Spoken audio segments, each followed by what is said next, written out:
साहेब यानंतर वंचित बहुजन आघाडीचे युवा नेता सन्माननीय सुजातदादा आंबेडकर या ठिकाणी मार्गदर्शन करतील अशी मी त्यांना विनंती. सुजातदादा आगे बढ़ो, सुजातदादा आगे बढ़ो, सुजातदादा आगे बढ़ो, सुजातदादा आगे बढ़ो.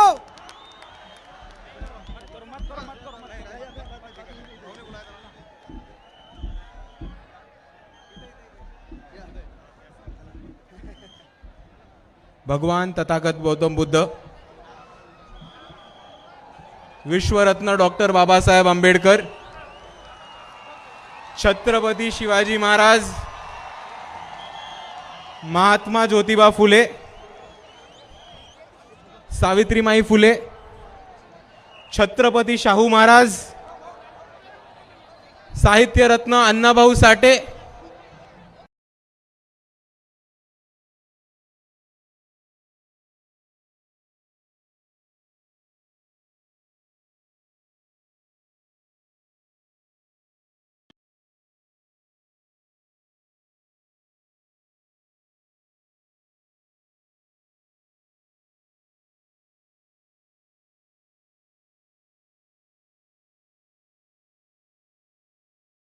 शहीद रोहित वेमुला या सर्वांना त्रिवार अभिवादन करतो.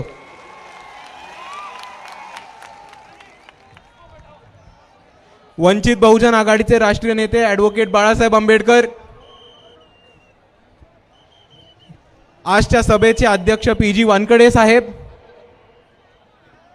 मंचावर उपस्थित सगळे मान्यवर, इथे उपस्थित सगळे उपासक,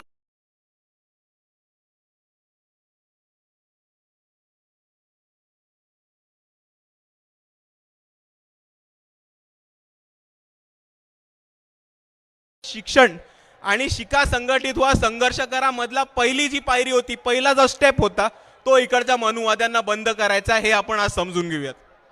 दुसऱ्या बाजूला जर आपण नोकरीवरती बघितलं तर आज भारताची अर्थव्यवस्था खूप मोठ्या प्रमाणात कोसळतीये.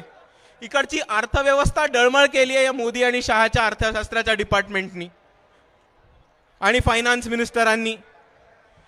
आज शिक्षित बेरोजगारांचं प्रमाण खूप मोठ्या प्रमाणात वाढले. आपली पोरं शिक्षण घेतात, उच्च शिक्षण घेतात, पण बाहेर जाऊन आज त्यांना नोकऱ्या मिळत नाहीत अशी पद्धत आहे. दुसऱ्या बाजूला इकडे आपल्याला सरकारी नोकऱ्या मिळत होत्या, शासकीय नोकऱ्या मिळत होत्या, पण इकडच्या सरकारी नोकऱ्या आणि शासकीय नोकऱ्या स्पर्धा परीक्षा बंद करून त्यांनी कंत्राटी पद्धतीने भरती सुरू केली आहे परत. आणि ह्या भाजपवाल्यांना मला एक प्रश्न विचारायचा आहे, पण त्याआधी इकडे जमलेल्या सगळ्या लोकांना मला विचारायचं आहे की कंत्राटी भरती नक्की कशासाठी करतायत ते सांगू शकेल कोणी? एक मुद्दा बरोबर आहे, हे ते दोन गोष्टींसाठी करतायत. सर्वात पहिले ते आरक्षण डावलायसाठी, आरक्षण बंद करण्यासाठी. कारण आपण जर कॉन्ट्रॅक्ट देतो तर कॉन्ट्रॅक्टवरती SC ST VJNT DNT असे कॅटेगरी मिळतात आपल्याला? नाही मिळत. ते कॉन्ट्रॅक्ट देणार कोणाला आहेत?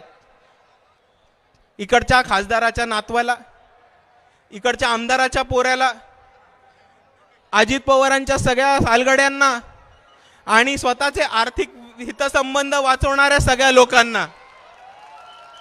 आणि म्हणून मला या भाजपला एक प्रश्न विचारायचा आहे की तुम्ही 2014 मध्ये जेव्हा महाराष्ट्राच्या सत्तेमध्ये आला होतात तेव्हा तुम्ही एक महत्त्वाचा नारा दिला होता, एक कॅम्पेन चालवलेली की कुठे नेऊन ठेवलाय महाराष्ट्र माझा. पण आज ह्या भाजपनी महाराष्ट्राच्या सत्तेत आल्यावर ठेक्यावर देऊन ठेवलाय महाराष्ट्र माझा.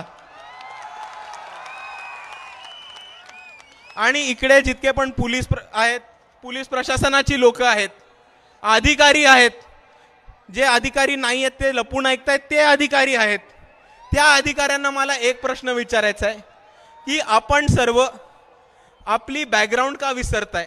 आपण सर्व आपली सुरुवात कुठपासून झाली हे का विसरताय? जर तेव्हा कॉन्ट्रॅक्टी भरती चालू असती तर तुम्ही आज या ठिकाणी पोहोचू नसता शकलात. ही एक गोष्ट तुम्ही लक्षात ठेवा.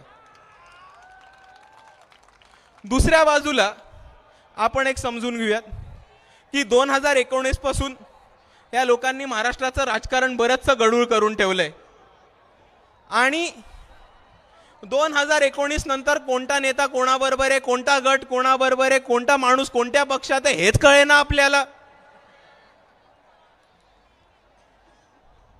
आणि 2019 पासून राजकारणापेक्षा काहीतरी वेगळाच प्रकार चालू झालाय.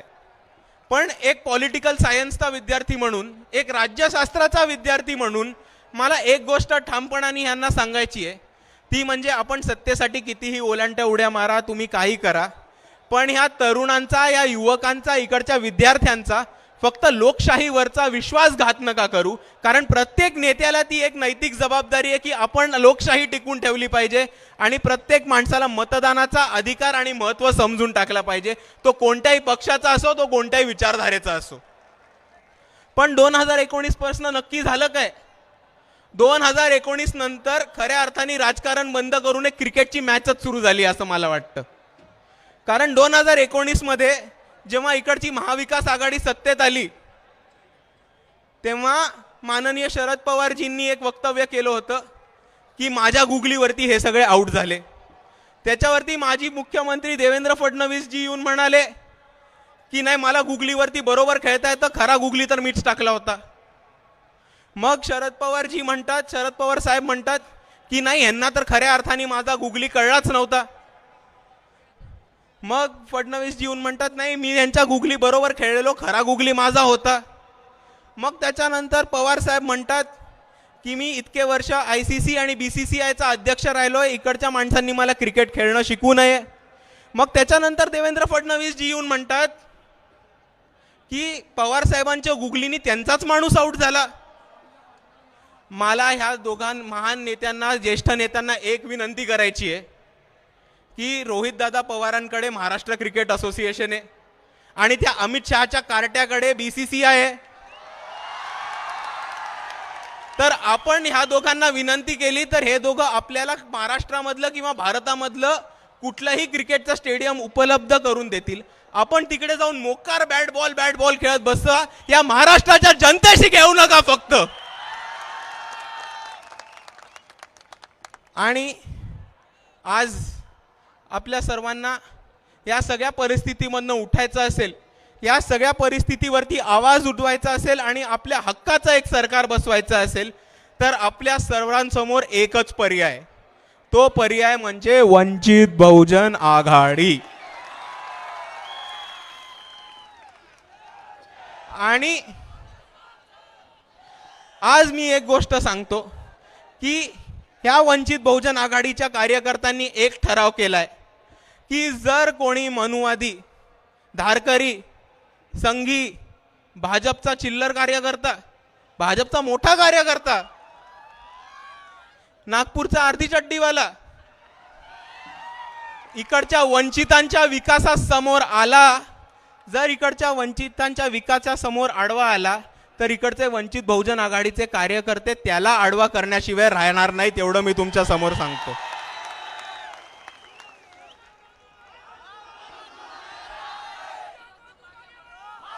आणि पुढच्या वेळेस जेव्हा हे RSS वाले किंवा त्यांनी पाठवलेले जेव्हा नकली आंबेडकरवादी परत घुसखोरी करतील, आपल्याकडे येतील, अपप्रचार करायचा प्रयत्न करतील, तेव्हा ठामपणाने मी तुम्हाला सांगतो, साल्यांना ठोकून काढा. आणि जर त्यांनी परत याची हिम्मत केली तर त्यांचा करेक्ट कार्यक्रम मी स्वतः येऊन वाजवतो, एवढं तुम्हाला सांगणार आहे.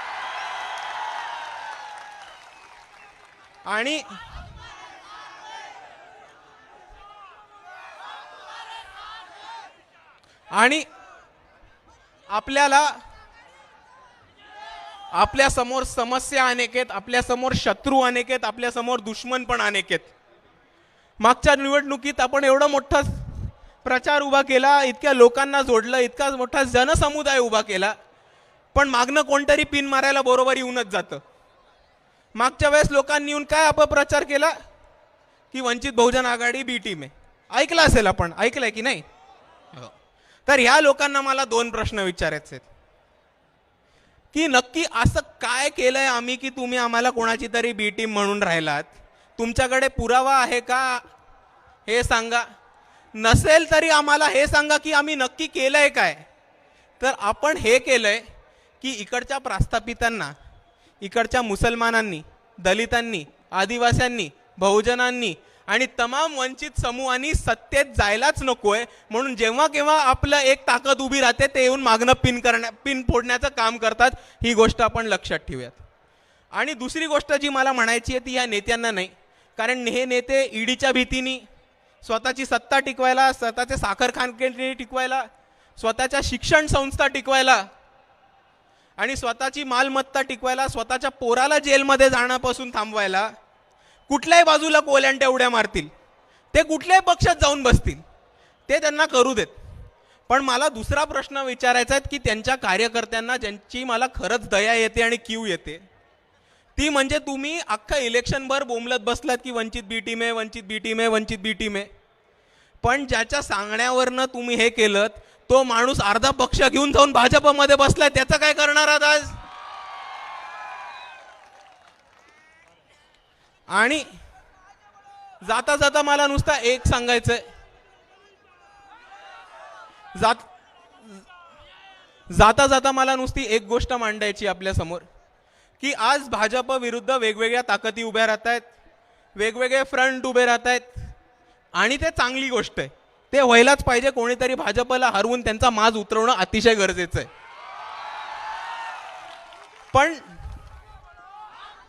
पण दिल्लीमधले एक शख्स आहेत, दिल्लीमधले एक व्यक्ती आहेत, त्यांनी असं म्हटलं होतं की वो नफरत के बाजार में एक मोहब्बत का दुकान खोलना चाहते हैं, की त्यांना द्वेषाच्या बाजारात एक छोटंसं प्रेमाचं दुकान चालू करायचं होतं.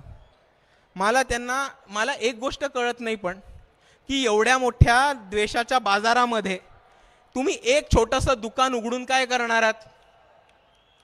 म्हणून मी त्यांना एक गोष्ट सांगतो की तुम्ही तुमचं दुकान वगैरे सोडून द्या, एकदा फक्त बाळासाहेबांना आजमावून बघा.